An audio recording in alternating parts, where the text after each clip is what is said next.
بسم الله الرحمن الرحيم. الحمد لله رب العالمين، والصلاة والسلام على رسوله الكريم صلوات الله عليه وعلى آله وأصحابه أجمعين. السلام عليكم ورحمة الله تعالى وبركاته. برادران الإسلام، قبل از همه در این روز سعید جمعه، روزی اجابت دعا کنیم پروردگارا. امروز جمعه و همه روز و همه وقت و همه سال ما را مبارک با برکت پروردگارا. همه این حاضرینی که به امید خانه‌ات آمدند و دست امید به سوی خودت برداشتند، همگان را عزت و برکت و سعادت دارین نصیب و روزی بگردان پروردگارا. در این روزی سعید جمعه گذشتگان همه ما را رحمت مغفرت، قبرهایشان را با نور رحمتت منور و از ما خوشنود و خوشحال راضیشان بگردان پروردگارا. قلب‌های ما، اهل و خانواده و فرزندان و آیندگان ما، کشور ما را با شرافت قرآن، با برکت قرآن، با عظمت قرآن و با نور قرآن منور و نورانی بگردان پروردگارا. تمام آفت و ضرر و خطر و فتنه ها را ببردار، فیض و خیر و برکتت را دائمی و ارزانی و همیشگی بگردان پروردگارا. بین مردمی ما در کشور، امت اسلامی، اخوت و محبت و دوستی و برادری و یکدیگر قدر کنی و یکدیگر فهمی را ارزانی و دائمی بگردان پروردگار. مدتی هست استاد در اینجا مهنت و زحمت میکشند و صاحبکار و مبلغ گذاری ها کرده ایستاده‌اند. در عوض این همه مهنت و زحمتشون و همه سهم و مبلغ های گذاشته و میگذاشته شون پروردگار، در عوض این همه برایشون عزت و برکت و سعادت ابدی نصیب و روزی بگردان پروردگار. هموطنان عزیزی ما در خارج کشور مهنت و زحمت میکشند، برای لقمه حلالشان رفتند و زحمت میکشند. از تمام ضرر و خطر در پناه عصمت خودت نگه بدار، در کسب و کارشان برکت عطا فرما و با برکت و با عزت به نزد پیوندانشان سالم بر بگردان پروردگار. همه حاضرین دستی امید به سوی خودت برداشته‌اند، همگان را به مقصدهای اصلی و نیتهای نیکشان برسان. تمام بیماران اهل اسلام را شفای کامل و عاجل، مشکلی داران را در این روز سعید جمعه و روز اجابت دعا، تمام مشکلی داران را، مشکلی هایشان را برطرف، در عمر و زندگی و کسب و کار و رزق و روزیشان برکت دائمی نصیب و روزی بگردان. صلی اللهم علی سیدنا محمد و علی آله و صحبه اجمعین آمین برحمتک یا ارحم الراحمین. برادران اسلام، موضوع موعظه امروزه ما و شما در مسئله اسرافکاری و امانت و خیانت کردن. این یکی از حرام های جدی و ناکام کننده مسلمان است که حیات و زندگی مسلمان را بی برکت میکند. چه اسراف باشد، چه اسرافکاری باشد، چه امانت رو اگر خیانت کند کسی، در زندگی و عمر و حتی مهنت و زحمت و مال و اموال و ثروتش یک نحسی و بی‌برکتی جدی به وجود می آید. برای همین مسلمان همیشه احتیاطکار باشد، مسلمان همیشه باید با اندیشه باشد، مسلمان همیشه باید دوراندیش باشد، مسلمان همیشه باید سنجش و فکر و اندیشه و عقل و فطرت و این همه در زندگی باید استفاده کند. هر انسانی که خیرخواه باشد در زندگی و در زندگی اسراف نکند و هیچ امانتی را خیانت نکند، هیچ ممکن نیست که اون در زندگی ناکام شود. پروردگار ناکام نمیکنه مادامی که اسراف نکند مسلمان. ولی بعضیایی که اسراف میکنند، بعد حتی در همین صدقات و در احسان و در نیکی وقتی به اسراف می روند، همون مال و اموال بر هم می خورد، تباه می شود، نیست نابود می شود و انسان ناکام می شود. خداوند عزوجل می فرماید: استعیذ بالله آت ذا القربى حقه والمسکین و ابن السبیل ولا تبذر تبذیرا. و آت ذا القربى حقه والمسکین، شما در معامله خویش تباری، در معامله خویشاوندی، در داد و گرفت همکاری و دوستی حتمی اعتدال را رعایت کنید، میان روی را همیشه اختیار کنید. همیشه انسان باید در تمام معاملات میان رو باشد. و شاعر میگوید وسط را مکن از کف رها که گفتند خیر الاموری اوسطها. یعنی وسط چی؟ اعتدال و میانه روی را هیچ وقت از دست مده. حتی عبادتت، در همین عبادت هم زیاده روی نکن. نمازهایت را بخوان، یک چند نفلایی که مثال بعدی طهارت شکری وضو میگوییم به اصطلاح خودمان، نمازی ضحی و نمازی اشراق و نمازی سر آفتاب میگویند بعضیا. خب نمازهای نفل چندی که هست این رو بخوان از پی رزق روزی و زندگیت شو. دیگر در مسجد یعنی نشسته و دایم به ذکر و به نماز و بعد خود رو پیش هر کس و ناکس خجالت نکن. یعنی انسان وقتی که کسب و کار و چیزی پیدا نمیکند با دست مهنت و زحمت حلال خود، با مهنت و زحمت خود رزق حلال پیدا نمیکند، خب حتمی دیگه پیش نفر خجالت میشود.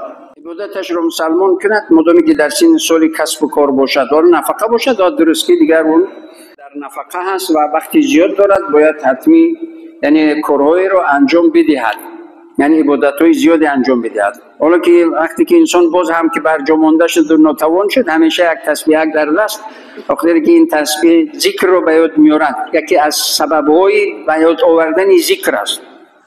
که تسبیح در دست باشد، هر وقت نباشد فکرت میرود. عادتاً انسان هر انسان در یک روز 65,000 تا 70,000 فکر در ذهنش میآید. نماز خوانده شده یک فکر میآید. هر کسی که نباشد، من انسان هر چقدر کوشش کنه در مضمون آیت برود، ممکن که یک خلاصیه پیدا کنه، نباشد فکر میرود. وقتی که انسان با ذکر مشغول نشود، این فکر رو قلب را بیمار میکند. برای همین دانشمندان اسلام میگویند که فکر انسان بیمار میکند. و بعضی‌ها رو میبینید همین سر در بالای دست ماندگی چنان در عمق فکر در غم چنان میرود، چند بار میگه اکا هیچ نمیشنود. بعد که جمعون دیدش بعد میگه چکر میکشد، در فکر فرو رفته است. برای همین میگه که فکر انسان بیمار میکند، ذکر انسان سالم میکند، قلب نورانی میکند. وقتی که ذکر کردید قلب روشن میشود. حتی اگر انسان هم بیمار باشد خدا نشان ندهد. ولی بیماری با غم مصیبت وزنین است. کی بیماری با غم می شود؟ وقتی ذکر نکردید. بیماری اومد، سر درد است، میان درد است، پا درد است، هر دردی باشد. وقتی که همیشه گفتید که پروردگار رو اجرش کم مکن، پروردگار رو اجرش کم مکن، خود سر باشد، خود میان، خود زانو. حالا قبیله گفتید که پروردگار حس کردید یا درد کرد یا سیخ زد یا دیگر، پروردگار رو اجرش کم مکن.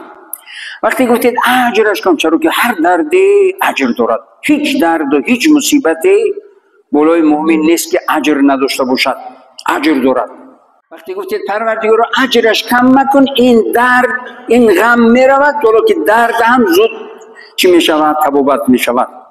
هرچی به زودی تبابت مییابد.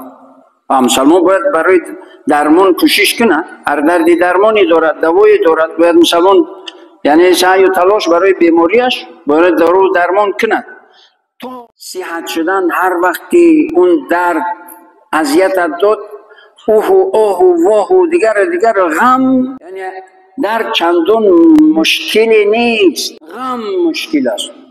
غم انسان رو نیست نابود، یا که غم انسان رو یعنی چی میکند؟ فلج به خدا نشان ندهد، فلج میکند. برای همین دانشمندان اسلام میگن که وقتی که درد آمد بگو که پروردگار رو اجرش کم مکن. حالا وقتی گفتید اجرش کم مکن، حالا این درد میرود، غم نیست میشود، درد به زودی انسانی مسلمان شفا مییابد.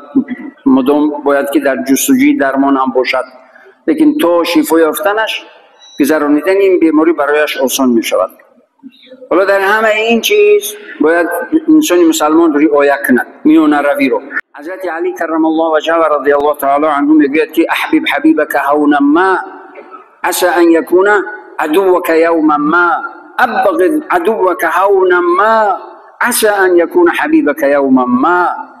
میگوید با دوستت از روی میانه روی.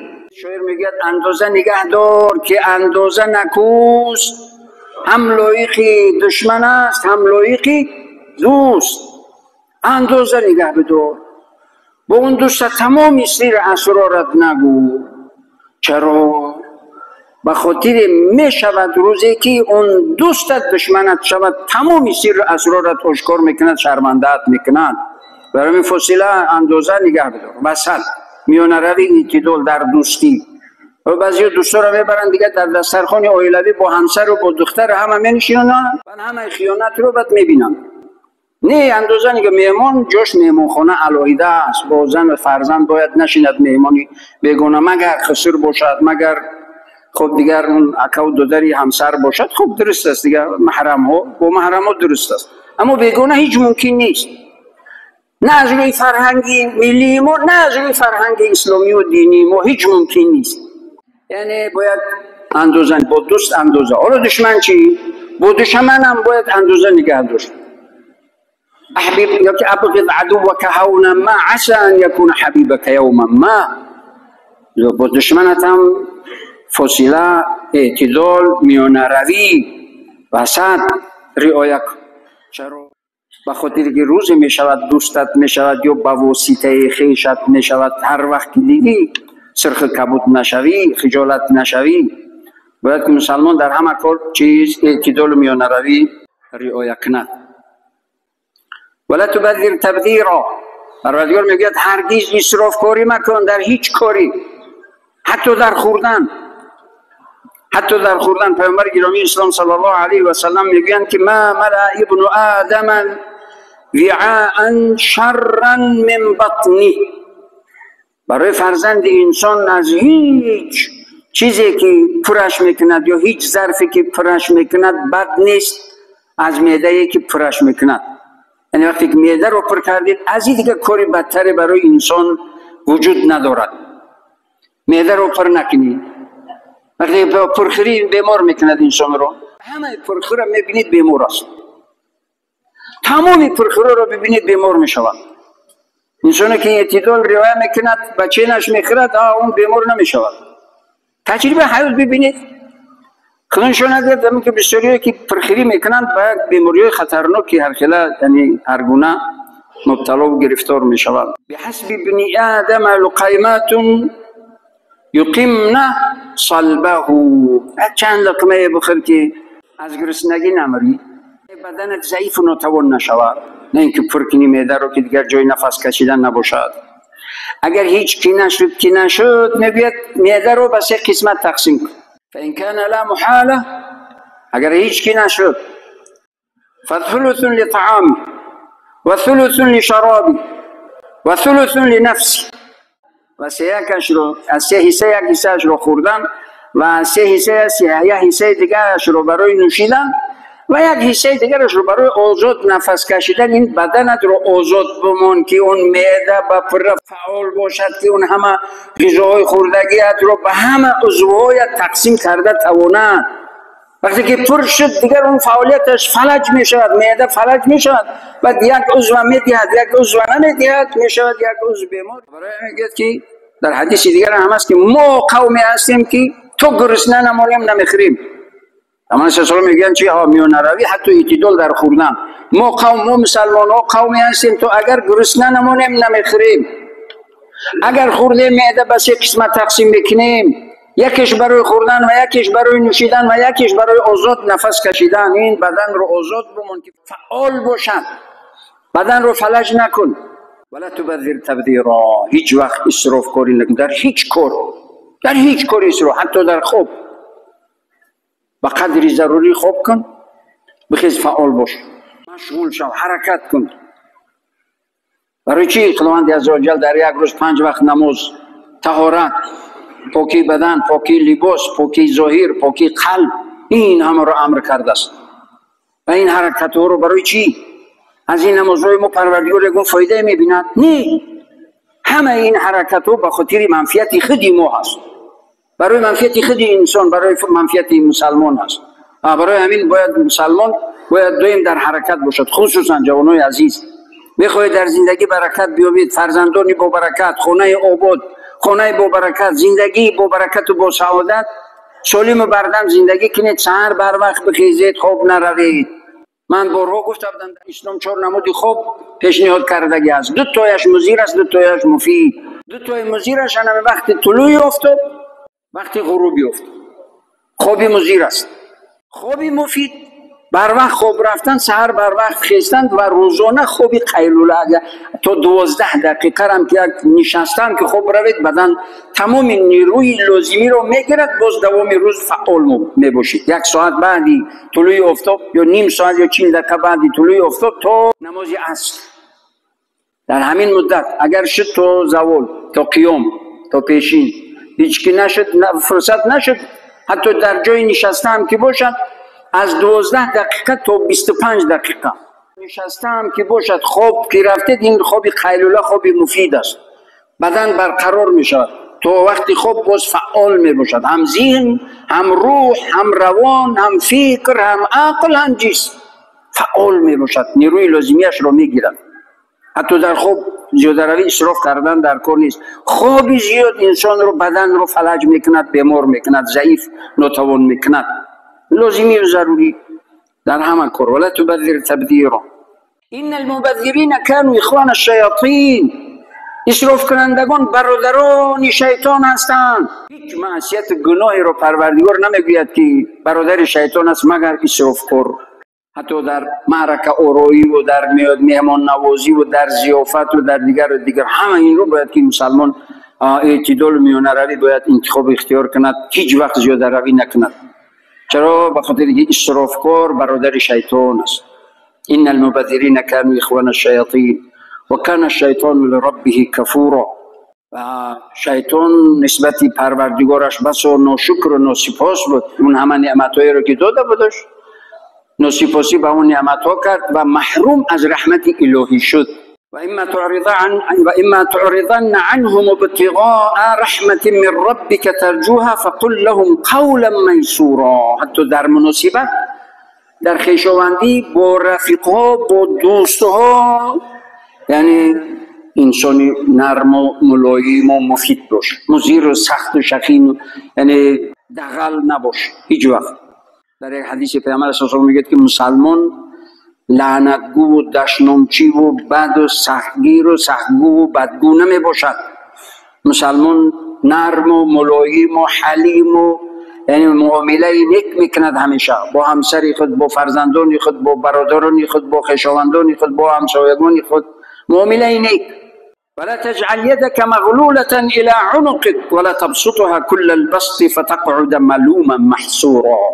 حتی در انفاق، در احسان، در صدقات میگه دستت رک شده نمون که هر چیزی که در دستت هست، هر چی که داری برود بعد محتاج شوی چنین نکن.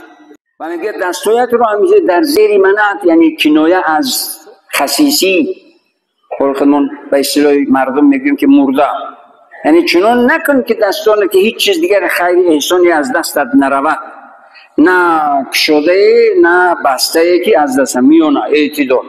ولا تبسطها كل البسط فتقعد ملوما محسورا. اگر همه داشتگیت رو هم که خرج کردی باز چیز ناتوان میمونی، یا اینکه خسیس شدی هیچ چیز ندادی، از این دیگر خصلتی بدی وجود ندارد، خود رو ناکام میکنی. چرا؟ بخاطر که پروردگار داده است تو بدهی، همون کمی که داده است از همون کم کم بده، پروردگار زیاد زیاد میدهد. بسنج همین کمی که داده است از همین کم اندکش رو بده به یک نیازمند، یک بیچاره و یک مسجد و یک مکتب و یک یتیمخانه و یک چیز کاری جمعیتی، بعد ببین چه خیل میده. لیکن دادنت نه به خاطر شهرت. اگر به خاطر شهرت دادید نیست میشود، نابود میشود، نمیآید.